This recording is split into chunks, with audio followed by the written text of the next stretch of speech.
I found out my sister had been stealing from me for 3 years, and the worst part was how she did it. I'm going to call her Priya, because that's not her real name, but it's close enough that I'll remember to keep the story straight. Priya is 2 years older than me. Growing up, she was always a golden child. Straight A's, prom queen, the one my parents brag about at every family dinner.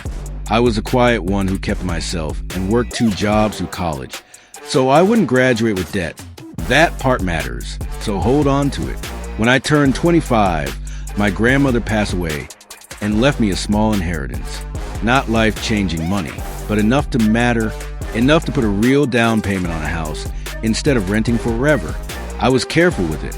I opened a separate savings account, and because I trusted my family completely, I made my sister a secondary user on the account. She was going through a rough patch after her divorce, and I told her if she ever needed emergency access to funds and couldn't reach me, she could use it.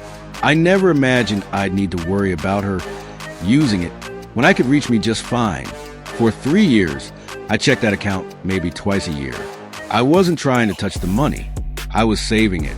Every time I glanced at the balance, it looked about right, growing slowly with interest, exactly where it should be. Then last month, I finally got serious about buying a house. I called the bank to get updated statements so I could show a lender my full financial picture. The woman on the phone read me the balance, and I actually laughed because I thought she'd made a mistake. The number she gave me was almost $11,000 lower than what I expected. I asked her to email me the full transaction history going back 3 years. It took her 20 minutes to compile because there were so many withdrawals. Small ones, $60 here, $120 there. Never big enough to trigger any alert. Never big enough that I'd notice a huge drop if I only checked twice a year. But they added up month after month for 3 years straight.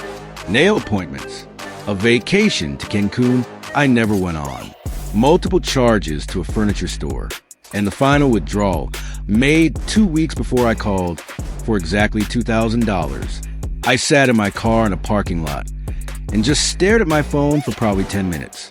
Then I called my sister and asked her very calmly if she remembered being on my savings account. She said yes, casually, like it was nothing. I asked her if she remembered taking money out of it. There was a long pause. Then she said, and I am quoting this as close to word for word as I can, technically it's not stealing if my name is on the account too. I didn't yell. I didn't even argue with her logic, because arguing with someone who has already convinced themselves they did nothing wrong is like arguing with a wall. I just said okay and hung up. Here's where it gets good. I didn't confront my parents right away. I didn't post about it on social media. I did something slower and I think a lot more effective.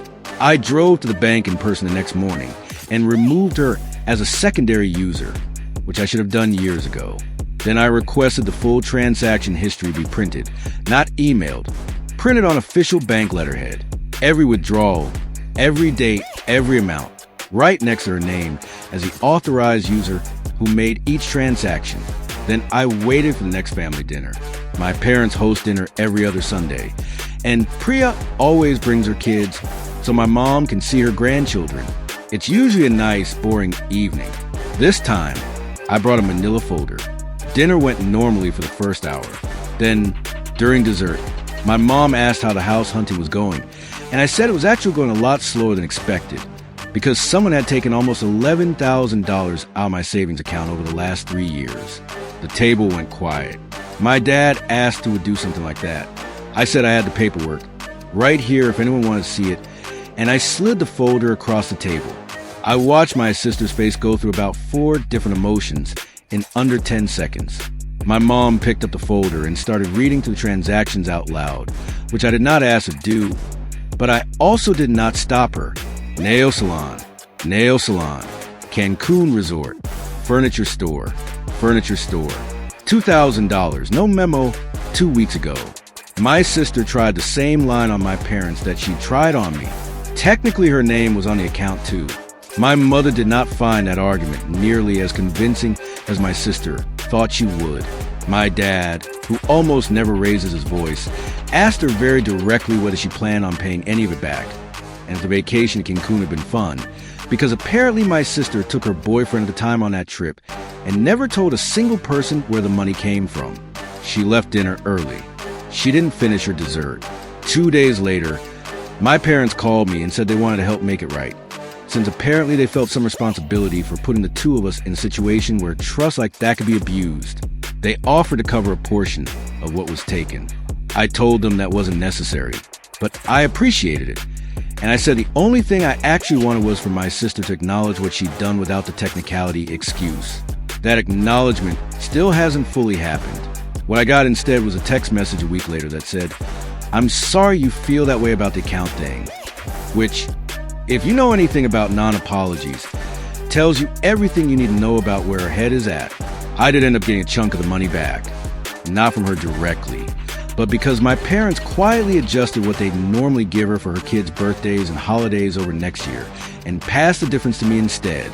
My sister doesn't know that part yet. When she finds out, I have a feeling dessert is going to get interrupted again. As for the house, I'm still saving. Slower than I planned. But this time I'm the only name on the account.